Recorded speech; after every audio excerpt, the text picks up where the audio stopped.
avez tantôt parlé de souveraineté.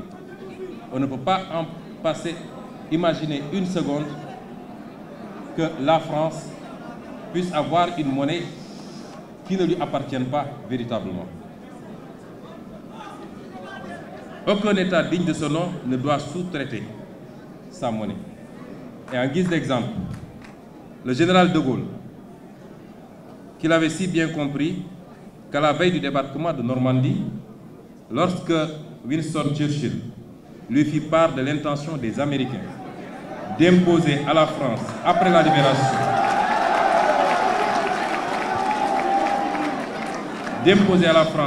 libération, une nouvelle administration, une monnaie appelée billet-drapeau, le général piqua une colère noire. Vous connaissiez ces colères.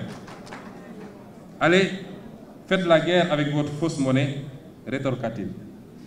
Ce billet ne circula que peu de temps en Normandie, notamment un seul mois, deux ou trois mois, de juin à août 1944, avant d'être définitivement retiré.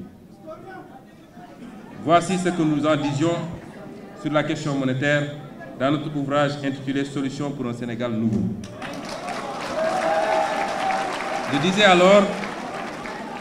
disais alors que nous optons sans équivoque pour une sortie prudente de ce système exsangue, car les banques centrales ayant perdu toute initiative de change pour maintenir ce taux de réserve, compriment nos économies et réduisent l'activité interne par une limitation des émissions monétaires. Ce que nous proposons, c'est de restituer à la monnaie ses fonctions d'écoute et de financement de l'économie par la formulation de l'offre des productions à l'exportation et à la consommation intérieure, l'appui aux politiques industrielles, et j'en passe, et j'en passe.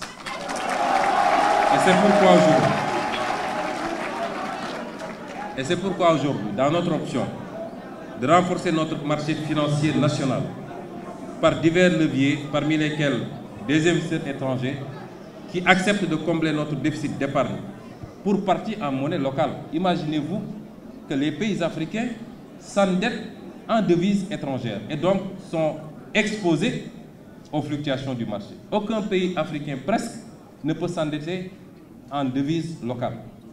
Et cela doit cesser parce que nous en subissons les contre-coups.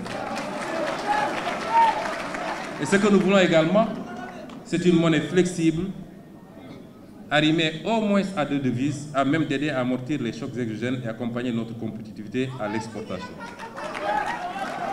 Je ne pourrais pas faire tous les développements sur la question monétaire, mais si j'en parle, c'est que à chaque fois qu'un homme politique africain soulève la question monétaire, il devient le diable incarné. Nous n'avons pas le droit de parler de notre propre monnaie. On n'en débat jamais au Parlement, on refuse d'en débattre dans les plateaux de télévision, et pourtant vous pouvez débattre de l'euro sur la tribune de l'Assemblée nationale française. Et c'est pourquoi nous en faisons un débat, nous l'imposons, et je pense que dans le cadre communautaire, en tout cas les derniers développements que nous en avons, nous nous acheminons sûrement vers ces réformes que nous souhaitons tant, qui ne sauraient tarder.